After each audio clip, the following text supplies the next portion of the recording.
นัดสาวที่วงดนตรีวิจเจริญเนาะสบายดีเอฟซีมาสอนวันนี้มาสอนเอา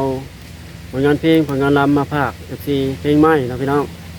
กะเข้าไปฟังอะไรในช่องยูทูบเสิร์ชลาวสตูดิโอพี่น้องเป็นต้นฉบับเลยพี่น้องมาสอนตั้งช่องใหม่กับไปฝากติดตามช่องใหม่หน่อยเด้อพี่น้องเอฟซีมาสอนเนาะมีช่องพี่น้องช่อง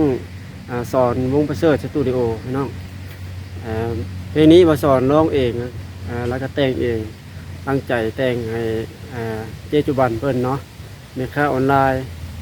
ตั้งเฮียไอนาเฮาเนาะเข้าไปติดตามมาชมมาฟังอะไรเนาะพี่น้องในช่องเสิร์ชลาวสตูดิโอเป็นต้นฉบับพี่น้องสำหรับช่องนี้เนาะสำหรับมื้อนี้มาสอนกะตัดต่อไปทันแล้วพี่น้องมาแจ้งให้เอฟซีได้รับทราบเนาะกะเพลงนี้ม่วนบ่ม่วนกะอยู่ที่คนหมักหรือว่าคนฟังพี่น้องสีม่วนที่ซื่นกำลังสมัยกะคอมเมนต์ทักทายบอกว่าสอนในพี่น้องเสียงม่วนบ่ม่วนหรือว่าลองผิดลองถูกพี่น้องเนาะฝากให้พี่น้องทั้งทางฝั่งลาวพี่น้องฝั่งลาวแล้วก็ฝั่งไทยนำเนาะฝากให้ทางกรุงเทพนะมหานครแล้วก็ทางปทุมทางจันทร์ทางระยองเนาะพี่น้องทางสระแก้ว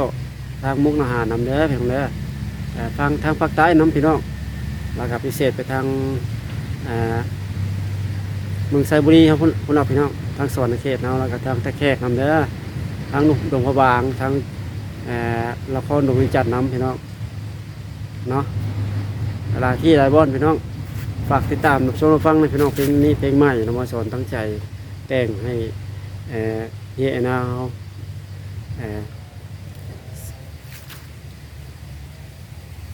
เจ้าของวงดนตรีวิจเจริญเนาะ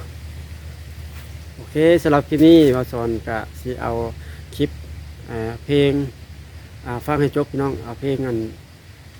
นัดสาวที่วงดนตรีวิจเจริญให้ฟังจะเล็กจะน้อยพี่น้องเพราะว่ายังมุทันลงช่อง YouTube ยังมุทันตัดต่อแล้วพี่น้องให้เอฟซีได้ฟังจะเล็กจะน้อยพี่น้องว่าสิงห์ในมวลโอเคเนาะขอบใจท่านชมคลิปหน้าพบกันใหม่เด้อฝากกดไลค์กดSubscribeกดติดตามช่อง YouTube ช่องแฟนเพจFacebook เนี่ยพี่น้องYouTube กะเสิร์ชลาวสตูดิโอเนาะกับสอนวงประเสริฐแล้วก็ Facebook ก็คือการซื้อคือการพี่น้องโอเคไปรับชมรับฟังอะไรเนาะพี่น้องนัดสาวที่วงดนตรีวิจเจริญมาสอนจะตั้งซื้อเพลงแบบนี้แหละพี่น้องบ๊ายบายนะนัดน้องตอนแดงอยู่วงดนตรีมาบี้เจริญสองคนเฮามอนแท้เลือกเกินผู้สาว